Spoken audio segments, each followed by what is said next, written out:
Ay, unang ko. Coach, yun ang nangyari after the game, bumabali po ba yung nagsimula na? Actually,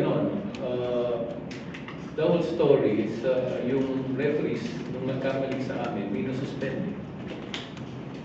I think a couple of games ago.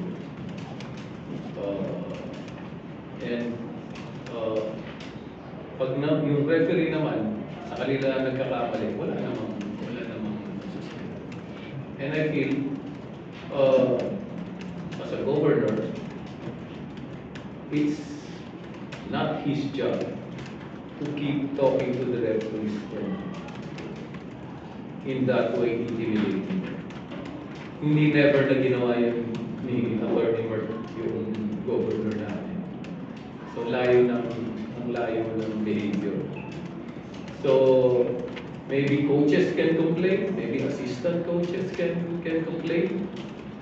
But I feel in terms of demeanor and ethics, yung board, kung kaya nila na pigilin yung emotions nila, they should just give that to their coaching staff and to the players. Gusto magreklamo yung players. So, ayun. Tapos from afar, tinawag niya ako ulol. Hindi ko naman siya, yun lang naman ang sinabi ko. So, nagkasagutan kami.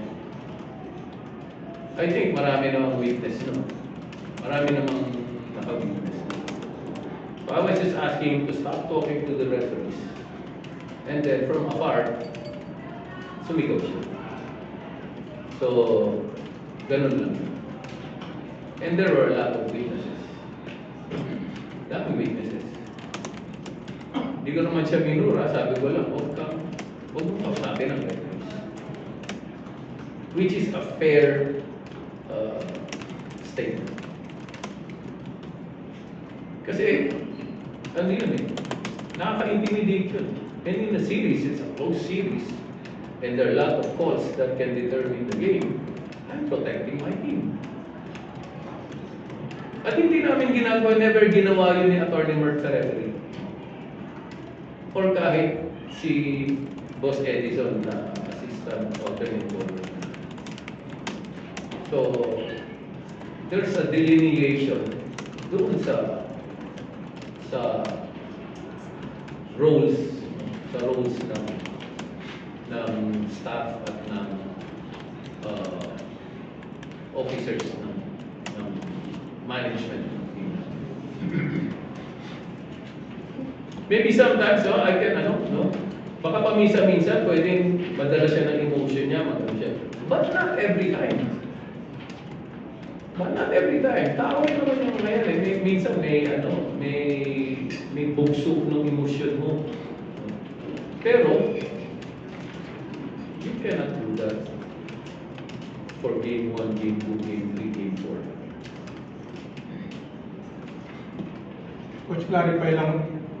Bago ka tinawag nung yun yung sinabi mo, meron na ba kayong prior na sagutan? Wala.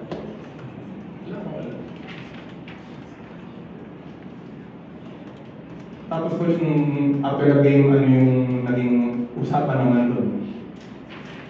Akala ko makiki-handshake siya.